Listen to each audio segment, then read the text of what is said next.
Hello everyone, welcome to Future Education. मैं हूं करण सिंघई और आज हम कवर करने वाले हैं chapter number 12 that is linear programming के short answer type series.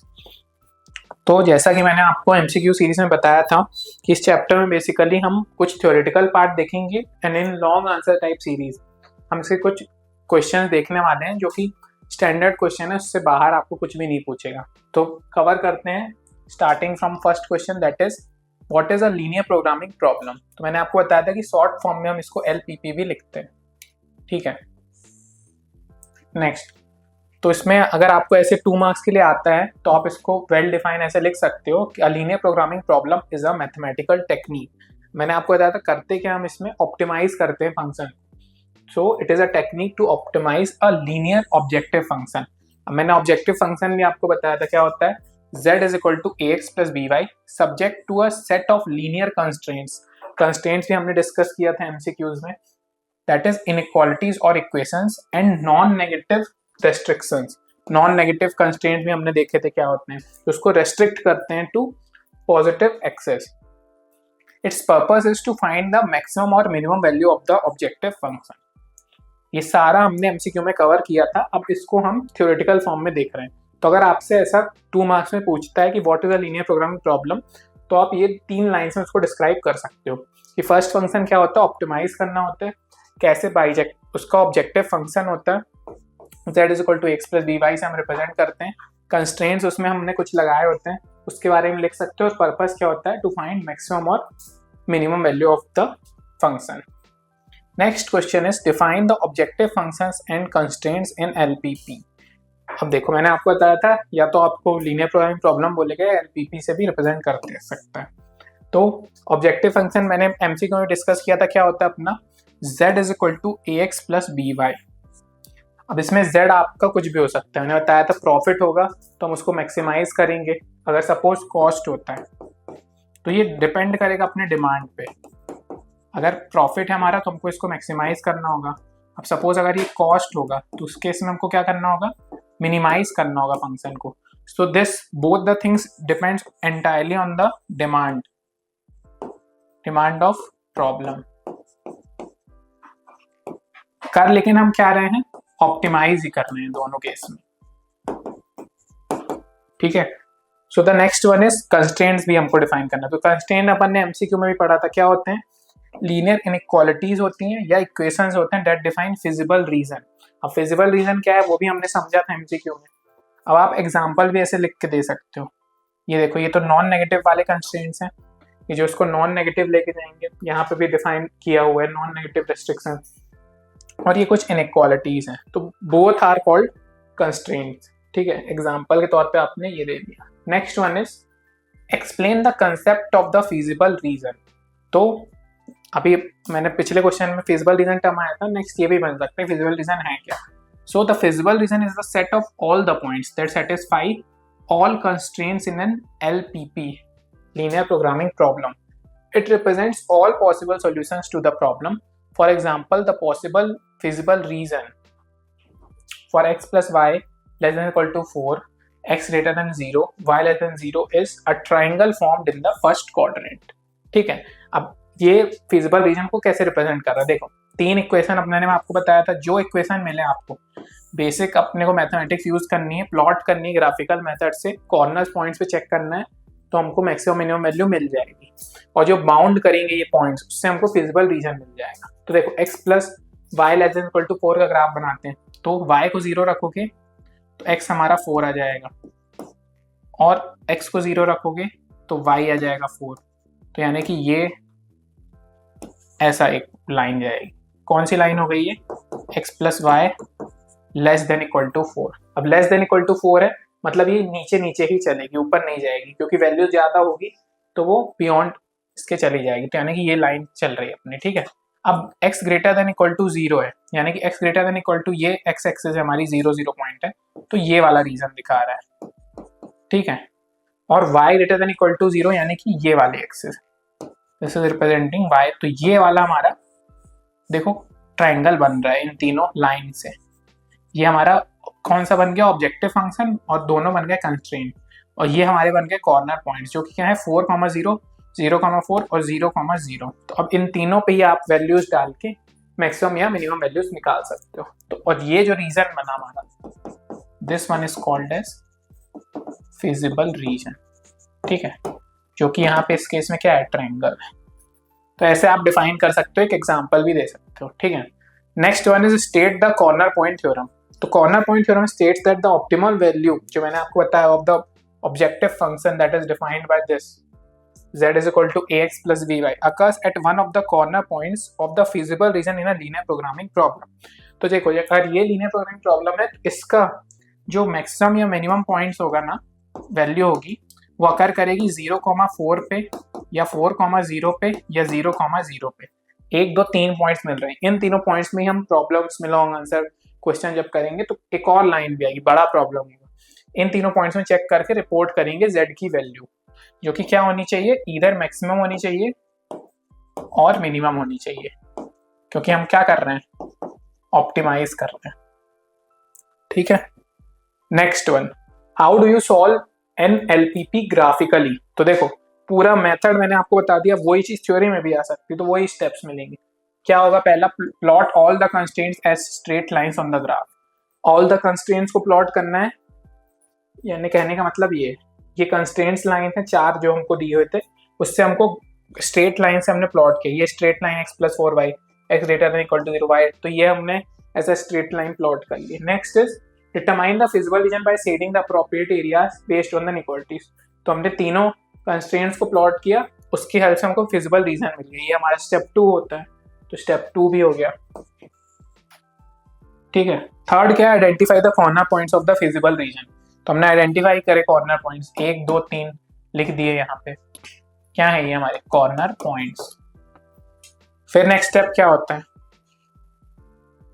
Substitute the coordinates of the corner point into the objective function to find the optimum value. तो हमारा ऑब्जेक्टिव फंक्शन इस केस में क्या है, x + y ≤ 4 है। तो ये हमारा ऑब्जेक्टिव फंक्शन है, इस पे हम वैल्यू डाल देंगे। ये बेसिकली ऑब्जेक्टिव फंक्शन है नहीं, इस केस में कंस्ट्रेंट को ही दिखा रहा है। ऑब्जेक्टिव फंक्शन एक्चुअली में फ्रेम कब होता है, जब हमको पता है कि किस चीज को मैक्सिमम मिनिमाइज करना है। तो इसके ऊपर आपको कुछ कंडीशन मिलती इस क्वेश्चन में, या आपको एरिया ऑफ द ट्रायंगल को मैक्सिमाइज करना है, तब उस केस में एक इक्वेशन वो लोग automatically based on the condition देते, फिर अपन वो डिफाइन करते, तो वो हमारा बाइजेक्टिव फंक्शन होता। उसकी हेल्प से हम फिर कॉर्नर पॉइंट्स की वैल्यूज डाल के ऑब्जेक्ट अपना निकाल लेते। तो देखो, अगर एरिया ऑफ द ट्रायंगल अपने को बात करते तो क्या होता, 1/2 बेस इंटू हाइट। तो अगर इसकी बेस की आप बात करोगे तो x एक्सिस कोई वैल्यू है और हाइट y, तो ये हमारा इस केस में बन रहा है बाइजेक्टिव फंक्शन। अब इसको मैक्सिमाइज मिनिमाइज करना था, तो अपन चेक कर लेते कॉर्नर पॉइंट्स में x और y की वैल्यू रखते। अब अगर डायरेक्ट भी इसका निकाल के देखो तो कितना आ सकता है, मैक्सिमम 4 4 68 आ सकता है। अब यही चीज अपने को इससे भी प्रूफ हो जाती डाल के वैल्यूज। तो यही हमको बेसिकली करना ही है इन सब प्रॉब्लम्स में, लेकिन ये आपका जो ऑब्जेक्टिव फंक्शन है वो डिफाइंड होगा प्रॉब्लम्स में, ठीक है। तो ये अपना स्टैंडर्ड प्रोसेस है एलपीपी का graphical. Next is what is meant by bounded and unbounded. तो मैंने आपको एमसीक्यू सीरीज में बताया था, ये जैसे रीजन बन गया ये बाउंडेड है, क्यों, क्योंकि कंस्ट्रेंट से ये फिल्ड अप है। अगर कोई रीजन ऐसा ओपन वाला बनता तो ये वाला क्या कहलाता है, ये कहलाता मेरा अनबाउंडेड रीजन। क्यों, क्योंकि ये ओपन है इस तरफ से, ठीक है। तो यही हमको इनवर्स में लिखना है, the feasible region enclosed within a finite area that is a triangle और polygon, so it is called bounded region. The feasible region extends infinitely at least in one direction, then it is called as unbounded region. So these are basic definition. Next, explain the significance of the non-negative constraint. अब significance क्या है, इसका significance ये है, non-negative constraint that are x greater than 0, y greater than 0 ensure that the decision variables क्या होते हैं हमारे, x और y को हम decision variables represent realistic quantities that is profit production and prevent negative values। अब देखो, अपना profit जो होगा या फिर अपन एरिया अगर बात कर रहे हैं इन प्रैक्टिकल टर्म्स, तो जो वैल्यू हमेशा पॉजिटिव ही होगी, क्योंकि ये वैल्यूज नेगेटिव नहीं हो सकती ना, प्रॉफिट नेगेटिव कैसे हो सकता है। इसीलिए हम ये सब नॉन नेगेटिव कंस्ट्रेंट्स लगाते हैं, ताकि जो वैल्यूज हो वो प्रैक्टिकली फीजिबल हो, यानी कि प्रैक्टिकली सेंस बने उनका, कोई नॉनसेंस ना हो। तो ये हमारा रोल है नॉन नेगेटिव कंस्ट्रेंट्स का। Next one, what happens if 2 corner points yield the same. ये भी क्वेश्चन एमसीक्यू में आया होता, अगर आता है तो क्या रिप्रेजेंट करती हैं, line segment joining these points also yields the same value, this results in infinitely many optimal solution.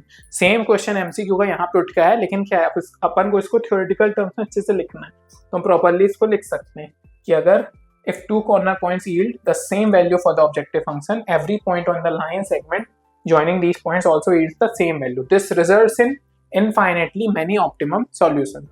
Same question है एमसीक्यू का, बस थ्योरी में आ चुका है। Next one is what is the geometric representation of a constraint 2x + 3y = 12। ये भी देखो same question, वहां पे एक आया था तो हमने क्या किया था, प्लॉट करके देखा था और बता दिया था क्या दिखा रहा है, इलास्टिक हाफ प्लेन को दिखा रहा है। क्यों? क्योंकि आप कोई भी लाइन इससे बनाओगे 2x + 3y < 12 से तो बाउंडेड होगी। क्यों? क्योंकि कंस्ट्रेंट में <12, तो अपने को <12 रखने के लिए क्या होगा, फिर से प्लॉट ये वाली लाइन करना पड़ेगा और set the half plane below the line because indicates all the point satisfy the inequality. तो प्लॉट करके भी आप दिखा सकते हो। कैसे ये प्लॉट करोगे, अपन एक नया पेज ले लेते हैं, उसमें डिस्कस कर लेते हैं। क्या है हमारा 2x + 3y 2x + 3y = 12 को प्लॉट करते हैं पहले। ठीक है, हमारा था <12 क्योंकि लेस कुछ होता नहीं, तो अगर हम प्लॉट इसको करें तो देखो कैसे होगा। x को आप रखो 0, अगर x को पुट x 0 करोगे तो y की वैल्यू क्या आ जाएगी 4। नेक्स्ट क्या है, y को आप 0 रखोगे तो x की वैल्यू क्या आ जाएगी 6। तो एक पॉइंट क्या हो गया मेरा 0,4 और दूसरा मेरा क्या हो गया 6,0। तो एक मेरा पॉइंट हो गया 6,0 और दूसरा मेरा पॉइंट हो गया 0,4। ऐसे भी पॉइंट्स आप जितने जोड़ते जाओगे ऐसे एक आपका बन जाएगा। तो अब ये रिप्रेजेंट क्या कर रही है देखो, अगर मैं इसको शेड कर दूं तो this is representing the elastic half plane below the line 2x + 3y = 12, क्योंकि लेस नहीं होना चाहिए किससे 12 से, तो वो वैल्यूज उसी के बीच घूमती रहेगी। ठीक है, तो ये हमारा प्रॉब्लम स्टेटमेंट कह रहा है। Next is what is an infeasible solution in programming. An infeasible solution क्या होता है, जब कोई भी कॉमन रीजन नहीं मिल रहा है कंस्ट्रेंट में। जब हम कंस्ट्रेंट ड्रॉ कर रहे हैं तो कुछ वैल्यूज मिल रही हैं, सपोज ये एक बन रहा है अगर रीजन, और सेम प्रॉब्लम है, एक ऐसी लाइन दी है और एक ऐसी दी हुई है, तो देखो कोई भी रीजन बाउंडेड बन ही नहीं रहा। अगर हम बनाना चाहें ये लाइन और दो कंस्ट्रेंट भी लगा के, कंस्ट्रेंट लगाएं यहाँ बन रहा है, लेकिन ये इसको इनकॉर्पोरेट कर ही नहीं रहा है, तो इस केस में क्या होगा, हमारा नो सॉल्यूशन बन जाएगा। ठीक है, और उसको हम क्या बोलते हैं, infeasible region. So an infeasible reason occurs when there is no common reason satisfying all the constraints. This happens when the constraints contradict each other. For example, x + y < 4 and x + y = 5 have no overlapping there, making the problem infeasible। देखो, अगर आपको दो ऐसे constraints दे रही है, suppose कि x + y < 4 है और x + y > 5 है, तो ये सेटिस्फाई हो गई नहीं, क्योंकि x + 4 की लाइन सपोज कुछ ऐसी बनी तो x + 5 की ऐसी बनेगी। अब इसमें कहाँ आपको कभी भी मिलेगा ही नहीं फीजिबल रीजन, क्योंकि ये दोनों आपस में पैरेलल्स चल रही होंगी, और पैरेलल लाइन हमको पता है क्या होता है, parallel line never intersect each other, ना ही इंटरसेक्ट करेंगे और ना ही कुछ फीजिबल रीजन बनेगा। So this is what is called as infeasible region in linear programming problem. So this brings us to end of our short answer series for chapter number 12 that is linear programming. Next हम इसमें कुछ question जो simple ही हैं, दो case बनते हैं, feasible reason non feasible reason, वही करने वाले हैं। आप इतने क्वेश्चन कर लोगे ये चैप्टर एंटायरली कवर हो जाएगा, इससे बाहर कुछ भी नहीं आ सकता। सो अब आपको अगर डाउट लगता है इसमें तो आप नीचे कमेंट करिए। मिलते हैं नेक्स्ट वीडियो में। Thank you.